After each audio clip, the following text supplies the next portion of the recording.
John grew up in a small town in Louisiana. He had to help his father with farming work from a very young age. As he was growing older, he became more and more aware of the injustice around him. He was very concerned, particularly about the town's doctor, Robert Duvall. See, Duvall was not a man that became a doctor to help his fellow people. There were rumors going around about Duvall experimenting on very sick and poor patients that sometimes even led to their death. Some of the town's residents claimed they saw weird lights and heard strange chanting coming from the doctor's house in a language not of this world.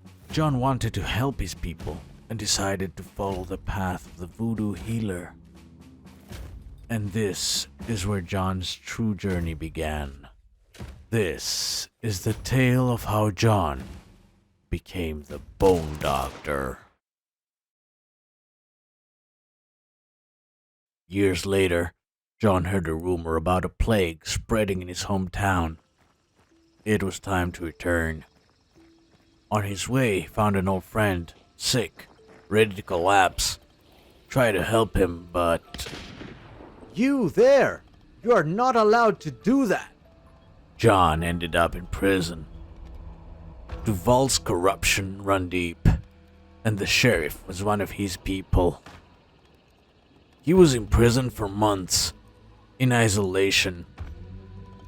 All this time, he could hear the screams coming from the town at night. Even the prison guards sounded scared, and he overheard them talking about how bad things were with the plague. One guard even said that his cousin attacked his own mother and tried to eat her. One day, the bells of the prison started ringing like crazy. This meant something serious was going on.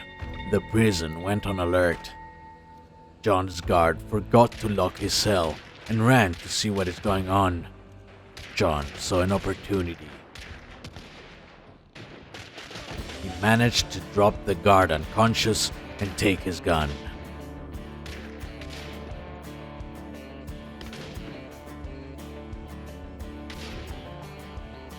A guard with a sniper rifle tried to stop John in the courtyard. And failed.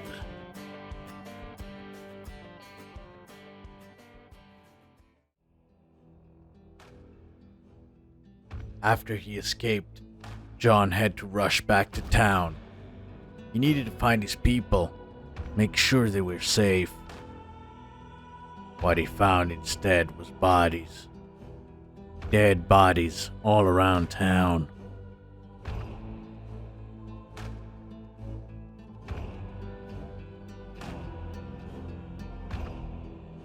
He found his father laying dead in the town market. His father's flesh was torn, half of his face missing. A rage came over John. John had to know what exactly happened. He knew for certain that Duvall was involved. He decided to confront him. He made a bone mask and a necklace from his father's remains. He would be the Bone Doctor, and he would take his revenge. He went to Duvall's house, but no one was there. In his study, John found what he was looking for. A journal with all the details about Duvall's rituals, including his last one. He then knew where Duvall was. The Bone Doctor went on a hunt. He found the compound where Duvall was, but Duvall was now something else. He was a monster, almost 10 feet tall, with a grotesque pig head and a burning hook in hand. As soon as John started fighting the monster, it spoke in his mind. You can try to fight me, John, but you will fail. Like everybody else, I will cure humanity. John gave no answer to the monster. He focused on the fight. Few more shots, thought. And so it was done. Duval, the butcher, was lying dead on John's feet. But little did John know this was just the beginning.